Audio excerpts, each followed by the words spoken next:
আসসালামু আলাইকুম রহমতুল্লাহি ওবরকাতুহু। সম্মানিত দর্শক, সম্প্রতি কিশোরগঞ্জ জেলার একজন বিএনপি নেতা বর্তমান প্রেক্ষাপটে জেলা পর্যায়ের নেতা হিসেবে তিনি হয়তো মধ্যম সারির। এর কারণ হলো তিনি একটি সম্পাদকীয় পদে ছিলেন। তো সেখান থেকে তিনি অতি সম্প্রতিতে ঘোষণা দিয়েছেন যে তিনি আওয়ামী লীগে যোগদান করলেন এবং তিনি প্রকাশ্যে যেভাবে শেখ হাসিনার প্রশংসা করেছেন, আওয়ামী লীগের প্রশংসা করেছেন এবং যেভাবে এই সময়টিতে বুক চিতিয়ে সিনা উঁচু করে আওয়ামী লীগের পক্ষে কথা বলেছেন এবং বিএনপির ত্রুটিগুলো তুলে ধরেছেন, তা রীতিমতো বিস্ময়কর। যেখানে আওয়ামী লীগের লোকজন জয় বাংলা বলতে, বঙ্গবন্ধু বলতে, শেখ হাসিনার নাম বলতে এই বাংলায় তাদের মধ্যে কম্পন তৈরি হয়ে যায়। আপনি রীতিমতো ইনজেকশন দিয়ে, মানে যে সকল ইনজেকশনে মানুষের ভিতরে স্নায়বিক শক্তি বৃদ্ধি পায়, আপনার খুব হাসতে ইচ্ছা করবে। অনেকগুলো ইনজেকশন আছে যেগুলো দিলে আপনার খুব হাসতে ইচ্ছে করবে। এই ধরনের ইনজেকশন যদি আপনি আওয়ামী লীগের লোকজন দেন, দিয়ে তাদেরকে যদি বলেন একটা জনবহুল এলাকাতে এসে আপনি এখন আপনার মন ভালো, আপনাকে ইনজেকশন দেওয়া হয়েছে এবং আপনার স্মৃতিকে ভুলিয়ে দেওয়া হয়েছে, এখন আপনি শুধুমাত্র জোরে বলবেন জয় বাংলা, জয় বঙ্গবন্ধু, জয় শেখ হাসিনা, এই কথাগুলো বলবেন। আপনি দেখবেন যে যারা আওয়ামী লীগের সুবিধাভোগী ছিলেন বিভিন্ন সময়, তারা সঙ্গে সঙ্গে জ্ঞান হারিয়ে ফেলবেন, অথবা উল্টো একটা ভোট দৌড় দিবেন, অথবা বলবেন, যদি জবান খুলে বলবেন যে তুমি কি আমাকে পাগল মনে করেছো, নির্বোধ মনে করেছো, এই ধরনের কথাবার্তা।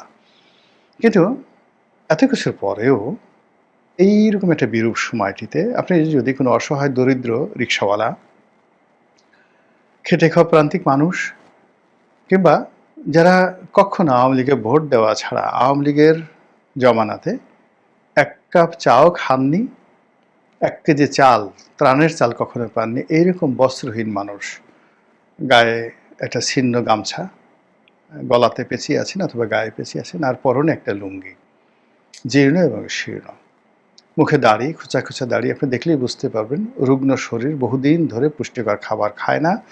তো তাকে যদি আপনি জিজ্ঞেস করেন যে দাদা আপনি ভোট দেবেন কাকে, সে বলবে আওয়ামী লীগকে, নেত্রীকে, শেখ হাসিনা।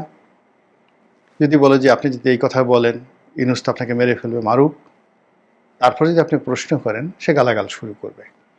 এরকম অসংখ্য ভিডিও আমরা দেখছি এবং ভাইরাল হচ্ছে। আমরা ধরে নিই যে এই লোকগুলো পাগল, এদের সাথে আর কথাবার্তা বলার কোনো প্রয়োজন নেই। পাগলে কি বললো না বললো তাতে কিছু আসে যায় না। কিন্তু কিশোরগঞ্জে যে ঘটনাটি ঘটেছে সেটা কোনো পাগলের প্রলাপ নয়। তিনি বিএনপির যত জেলা পর্যায়ের অবহেলিত নেতাই হন না কেন, বোঝার চেষ্টা করুন যে কিশোরগঞ্জ বাংলাদেশের মধ্যে অত্যন্ত গুরুত্বপূর্ণ একটি জেলা। এই জেলা থেকে যারা সংসদ সদস্য নির্বাচিত হন বা হয়েছেন অতীতে, তারা পুরো বাংলাদেশের রাজনীতিকে ডমিনেট করেছেন।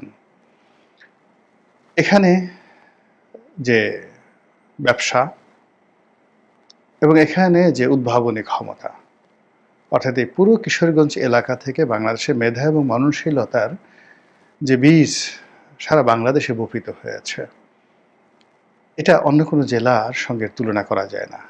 এখানকার ভাগলপুরে বাংলাদেশের সেরা ধনী, সর্বকালের সেরা ধনী জহুরুল ইসলাম সাহেবের উত্থান হয়েছে। এখানে জিল্লুর রহমান সাহেব প্রয়াত রাষ্ট্রপতি, সৈয়দ আশরাফ এই অঞ্চলের অধিবাসী। তো এরকম আমি আরও অনেকের নাম বলতে পারবো যারা কিশোরগঞ্জে রাজনীতি করেন। আব্দুল হামিদ সাহেব প্রয়াত এই যে সাবেক রাষ্ট্রপতি, তিনিও এই কিশোরগঞ্জের বাসিন্দা। এমনকি কুখ্যাত আপনি যাকে বদনাম করেন, এই হারুন, ডিবি হারুন, তিনিও এই কিশোরগঞ্জের বাসিন্দা। এরপর ধরেন মেজর আক্তার, নূর মোহাম্মদ সাবেক আইজি। নূর মোহাম্মদ সাবেক আইজি খুবই গুরুত্বপূর্ণ ভূমিকা পালন করেছেন 1/11-এর সময়। অন্য 10টা আইজির মতো তাকে মূল্যায়ন করলে হবে না। He is totally different. এরকম অসংখ্য লোক আপনি গিয়ে দেখবেন যে কিশোরগঞ্জের রাজনীতির সঙ্গে যারা জড়িত, তারা সারা বাংলাদেশকে বিভিন্ন সময় ডমিনেট করেছে এবং ইতিহাসের যে বাঁক, সেই ইতিহাসের বাঁক পরিবর্তন করে দিয়েছে অনেক লোক। আমরা হয়তো আপনারা জানি না বা আপনারা হয়তো জানেন না, কিন্তু অবাক করা ঘটনা হলো যে এই কিশোরগঞ্জের একজন সাধারণ রাজনীতিবিদ, সাধারণ ব্যবসায়ী, সাধারণ মানুষ অনেক সময় পুরো বাংলাদেশের রাজনীতির যে কোর্স অফ অ্যাকশন এটা একদম উল্টে দিয়েছে, পাল্টে দিয়েছে।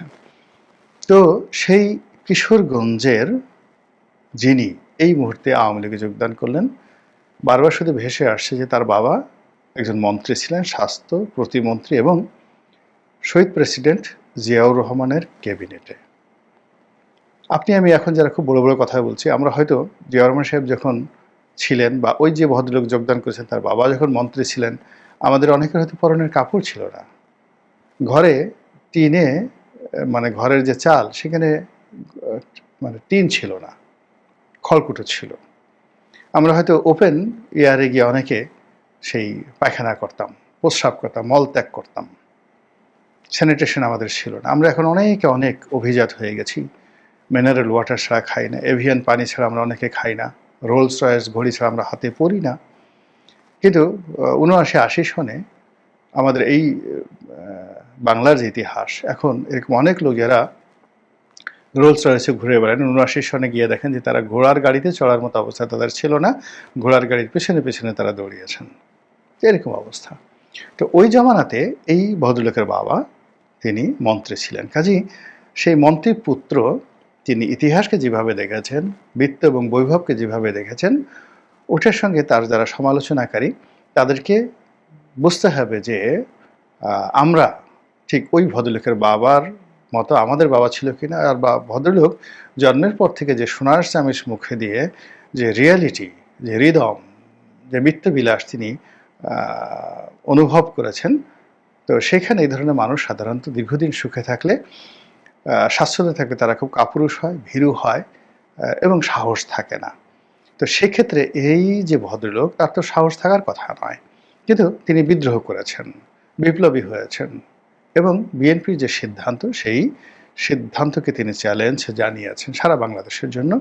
এই কারণেই তার এই যে আওয়ামী লীগে যোগদান নিয়ে আওয়ামী লীগের মধ্যে তুমুল যাকে বলা হয় উৎসাহ উদ্দীপনা দেখা দিয়েছে। আওয়ামী লীগের সারা বাংলাদেশের নেতা কর্মী তাকে মাথায় করে নাচছে এবং মানে তাকে এই মুহূর্তে মনে হচ্ছে যে তিনি একজন অবতার। এবং তার এই অবস্থার কারণে বিএনপির লোকজন যতই হিংসা করুক, যতই তাকে পাগল বলুক, ছাগল বলুক, কিন্তু তার বিরুদ্ধে এই মুহূর্তে তেমন কিছু করা যাচ্ছে না। এখানে বুঝতে হবে যে এটা বিএনপির একটা বিরাট পরাজয়, দৈন্যদশা। কিশোরগঞ্জ জেলাতে সম্প্রতি যে বিএনপির সম্মেলন হয়েছে, এই সম্মেলনটি বিএনপির জন্য একটি কলঙ্কজনক অধ্যায়।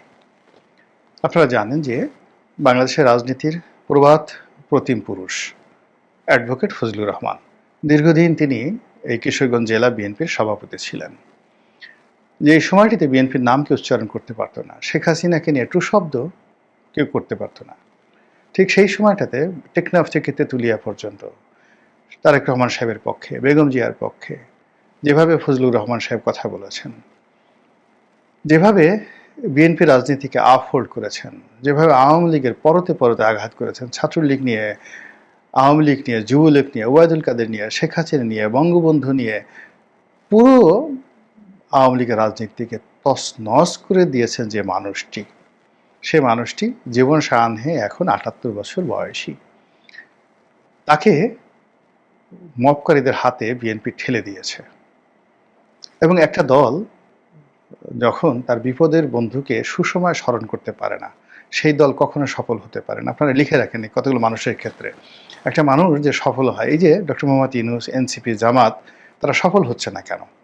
এর কারণ হলো গত ১৫টি বছর ধরে তাদের জীবনে যে জাহান্নাম ছিল, এই জাহান্নামের মধ্যে যে সমস্ত মানুষ তাদেরকে আশ্রয় দিয়েছে, সাহারা ছিল, যে সমস্ত মানুষ তাদেরকে প্রণোদনা দিয়েছে, তাদের সঙ্গে ভালো ব্যবহার করেছে, তাদেরকে বুদ্ধি দিয়েছে, পরামর্শ দিয়েছে, সে সকল মানুষদেরকে এই ৩টি গ্রুপ, মানে doctor Mohammad Yunus and his associates, তারপর জামাত এবং বিএনপি, তারা কেউ তাদেরকে স্মরণ করেনি, ডাকেনি, তাদেরকে সম্মানিত করেনি। ফলে কি হলো দেখুন, প্রকৃতির নিয়ম অনুযায়ী তাদের উপর যে সম্ভাবনা নাজিল হয়েছিল, নিয়ামত নাজিল হয়েছিল, সব নিয়ামত তাদের জন্য বুমেরাং হয়ে পড়েছে ৩টে দলের জন্য। এতে কোনো সন্দেহ নাই। Just right it down. এটা প্রকৃতির নিয়ম। কথা বলছিলাম ফজলুর রহমান সাহেবকে নিয়ে। তো ফজলুর রহমান সাহেবকে তার সেই স্বাধীনতা বিরোধী চক্রের বিরুদ্ধে তার বক্তব্য, কিছু কিছু বক্তব্য নিজের ক্ষোভ থেকে, দীর্ঘদিন এই দলের সাথে আছেন, কেউ তাকে ভালো পদবি দিচ্ছে না, এমন একটা পদ দিয়ে রেখেছে বিএনপির চেয়ারপারসনের উপদেষ্টা, যার কোনো উপদেষ্টার কোনো কাজকর্ম নেই। তো ফলে তিনি কিছু কথাবার্তা বলছিলেন যেটা হয়তো বিএনপির পছন্দ হয়নি, বিএনপির রাগ হয়েছে, অভিমান হয়েছে, এবং তাকে একটা দাঁত ভাঙা উচিত জবাব দেওয়ার জন্য তাকে এমন একটা সময় তার সাধারণ সদস্যপদ স্থগিত করা হয়েছে, যেটি রাজনীতির জন্য, তার জন্য আত্মহত্যার মতো ঘটনা। আমরা যারা মাল্টিপারপাস জীবনযাপন করি, ফর মি, আমার লেখালেখি আছে, ব্যবসা বাণিজ্য আছে, এই যে আমি টকশো করছি, রোজ রাতে টেলিভিশনে মাসে 30টি টকশো সে 2009 থেকে এখন পর্যন্ত করে যাচ্ছি। সপ্তাহে 2টা-3টা পত্রিকাতে উপসম্পাদকীয় লিখছি, ব্যবসা বাণিজ্য করছি, আবার এখন এই যে ডেইলি 3টে করে ইউটিউব করি। ফলে আমার অন্তত 10টা কাজ আছে, যে 10টা কাজের যে কোনো একটা কাজ দিয়েই আপনি দুটো ডাল ভাত খেয়ে থাকতে পারবেন, আপনি ব্যস্ত থাকতে পারবেন, আপনার অন্য কোনো জিনিস চিন্তা করতে হবে না। ফলে আমাদেরকে আসলে, আমার মতো যারা লোকজন আছে যাদের মাল্টিপারপাস অনেক জিনিসগুলো আসে, তাদেরকে আপনি বাগে রাখতে পারবেন না, তাদেরকে আপনি আহত করতে পারবেন না, তাদেরকে বিক্ষুব্ধ করতে পারবেন না, বিকজ তাদের আসলে অনেক কিছু আছে। কিন্তু ফজলুর রহমান সাহেবদের মতো মানুষ, তাদের আসলে রাজনীতি ছাড়া কিছু নেই। জীবন দিয়েছে, যৌবন দিয়েছে, তারুণ্য দিয়েছে, সব কিছু দিয়েছে। তো এইরকম ফজলুর রহমান সাহেবদের মতো মানুষ জীবন সাহানি এসে 78 বছর বয়সের 16-17 বছরের বেশি বা 20 বছর যে বিএনপির জন্য শ্রম দিয়েছে, সেই বিএনপি তাকে 20 দিন সময় দেয়নি, 20 ঘন্টা সময় দেয়নি। এর মধ্যেই তাকে দল থেকে বহিষ্কার করা হয়েছে। এমনকি যখন কিশোরগঞ্জ জেলা বিএনপির সম্মেলন হয়েছে, সেই সম্মেলনে সে যে উপস্থিত থাকবে অ্যাজ এ গেস্ট হিসেবে, সেই দরজাটাও বন্ধ করে দেওয়া হয়েছে। তো বুঝেন ওখানে কি সম্মেলন হয়েছে, কি সভাপতি হয়েছে, কি রাজনীতির ওখানে ভবিষ্যৎ, এই সোজা একটা জিনিস বোঝার চেষ্টা করি যে 20 বছর ধরে যেখানে আব্দুল হামিদের মতো মানুষ, যেখানে সৈয়দ আশরাফ সাহেবের মতো মানুষ, যেখানে জিল্লুর রহমান সাহেবের মতো মানুষ, তো সেই কিশোরগঞ্জে বিএনপিটাকে যিনি সুসংগঠিত করেছেন, সেই মানুষটিকে আপনি উপস্থিত হতে দিলেন না। তো সেখানে কতটা ক্রোধ এবং কতটা ক্ষোভ সেই কিশোরগঞ্জের জেলা বিএনপিতে রয়েছে। ঠিক একইভাবে সারা বাংলাদেশে এরকম অসংখ্য ঘটনা ঘটেছে, এবং তারই প্রেক্ষিতে এই যে ভদ্রলোক যিনি বিএনপি ছেড়ে আওয়ামী লীগে যোগদান করার ঘোষণা দিলেন, তো তার কাছে আসলে এই রাজনীতিটা এবং জীবনটা রীতিমতো জুয়ায় পরিণত হয়েছে। যে সারা জীবন এই জুয়ার কোর্টে আমি কাটিয়ে দিলাম, এবং শেষ মুহূর্তে এসে আমাকে একেবারে কিক আউট করে দিলেন। কাজেই আমি তো মরেই গেছি, যখন মরেই গেছি তখন বাকি জীবনটা আমি আমার মতো করে বেঁচে থাকতে চাই। তো এই যে যে তার মধ্যে একটা প্রতিবাদ চলে এসেছে, এই প্রতিবাদটি ভাইরাস আকারে সারা বাংলাদেশে বিএনপির অনেক বিক্ষুব্ধ নেতাকর্মীকে প্রলুব্ধ করবে। এখন দেখা যাচ্ছে যে অনেক জায়গাতে খবর আসছে 100 বিএনপি নেতাকর্মী তারা জামাতে যোগদান করেছে, এইরকম ঘটনা আসছে। আবার যদি সামনে আওয়ামী লীগের রাজনীতি আসে, আওয়ামী লীগ যদি নির্বাচনে আসে, আপনি দেখতে পাবেন যে বিএনপি থেকে কত লোক দলে দলে আওয়ামী লীগের প্রার্থী হওয়ার জন্য আওয়ামী লীগের টিকিট কিনে। আওয়ামী লীগ এখনো আসেনি। এই যে কিশোরগঞ্জে যে ঘটনা ঘটল, যদি বিএনপির ন্যূনতম বোধ থাকে, যদি তার আগামীতে ক্ষমতা আসতে চায়, ক্ষমতা পরিচালনা করতে চায়, কিশোরগঞ্জের এই ঘটনাটি, দুটো ঘটনা, ফজলুর রহমানের ঘটনা এবং যাকে বলা এই যে ভদ্রলোক আওয়ামী লীগে যোগদান করেছেন, এই দুটো ঘটনাকে তারা এসিড টেস্ট হিসেবে নিয়ে কেন এই ঘটনা ঘটল, এটা গবেষণা যদি না করে বিএনপির পতন কেউ ঠেকাতে পারবে না। দ্বিতীয়ত, এই ধরনের ঘটনা যেন আর না ঘটে সেই জন্য ব্যবস্থা নিতে হবে। আর তৃতীয়ত, যারা বিক্ষুব্ধ হয়েছে কিশোরগঞ্জের, এই সমস্যাটা কত সুন্দরভাবে সমাধান করা যায়, ঘরের ছেলেকে কিভাবে চমৎকারভাবে অভিমান ভাঙিয়ে আবার ঘরে আনা যায়। এর কারণ হলো তার বাবা বিএনপিতে ছিলেন, তিনি বিএনপিতে সারাটা জীবন ছিলেন। এই অবস্থাতে কেন তিনি আওয়ামী লীগে যাবেন, কেন আওয়ামী লীগে যাবেন? এই যে বিএনপির একটা যাকে বলে গোল্ড মাইন, সেই গোল্ড মাইন কেন, একটা স্বর্ণের খনি কেন আওয়ামী লীগের সম্পত্তি হবে? এর চেয়ে দেউলিয়াত্ব তো আর কখনো হয় না, এর চেয়ে অনিরাপত্তা হয় না। যদি এই ঘটনা কিশোরগঞ্জের ক্ষেত্রে এরকম দুইজন স্টার, ফজলুর রহমান সাহেব ন্যাশনাল স্টার, আর উনি ওই অঞ্চলের, মানে ওই অঞ্চলের রাজনীতিতে তিনি স্টার, ওই শহরের রাজনীতিতে তিনি স্টার। তার সাহস শক্তি সাধারণ মানুষের মতো নয়, তার সাহস শক্তি অন্য 10 জনের বিএনপির কর্মীদের মতো নয়। এই সময়টাতে সে আওয়ামী লীগের নাম উচ্চারণ করা, বিএনপির নেতা হয়ে, এটা সাধারণ কোনো ঘটনা নয়, এটা অনেক অনেক বড় ঘটনা।